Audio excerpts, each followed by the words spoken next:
like just in general, there are these societal norms, things that we've like kind of learned about just as we've grown up as little girls, of what your perfect life looks like. And I always had this vision of, I'm going to get married, I'm going to have kids, I'm going to finish college. And that's just how it kind of goes. And like, that's always what I had always planned and just thought about. And, you know, I never thought of anything past that. It was just like, I'm going to get married, I'm going to have kids, I'm going to have this great life. And, you know, living in Newport Beach, that's what everyone does. Like, that is like all my friends.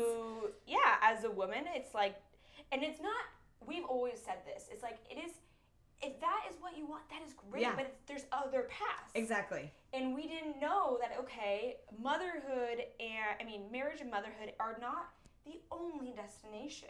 Right. And you've gone through a tremendous change journey that I'm excited to kind of walk through more today. And so beyond that, okay, I'm going to be set, you know, in marriage, and it kind of followed you through from graduating from USC, right? Your undergraduate years. Yeah. And so you met someone, right? Yeah.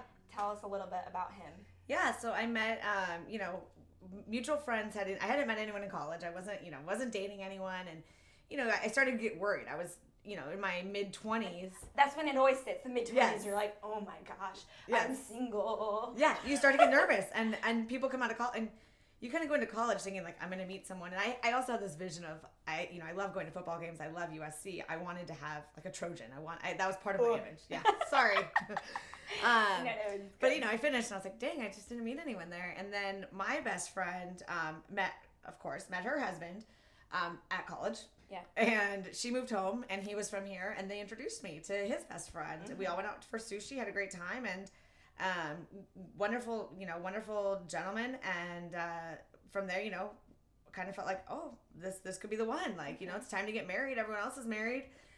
He's a wonderful guy, you know, just very good values, and wonderful person. We got along very well, very good looking, you know, just kind of checked all the boxes. And I was like, I could see you being a wonderful that dad. checklist, man. I don't know where we learn it from. Is it like rom-coms? Is it Disney? I swear to God, it's like Disney. It's a little bit of all of it. It's all of it. I'm like, oh, I love it. But like, I hate it at the same time. It taught us such not bad, but like, not the full picture. Puts a stigma on everything. Like, this is like, hey, this is what your life should look like. And as a little girl, especially, like, a lot of, like, these movies and stuff you see. Yeah, and for you, like, what had built up, and I'm very similar in terms of my stronghold is, again, like, the perception of others, this fear of, like, you having to live in this path because you didn't necessarily want to make noise. Like, you wanted to just kind of live the life that you saw everyone else around you living.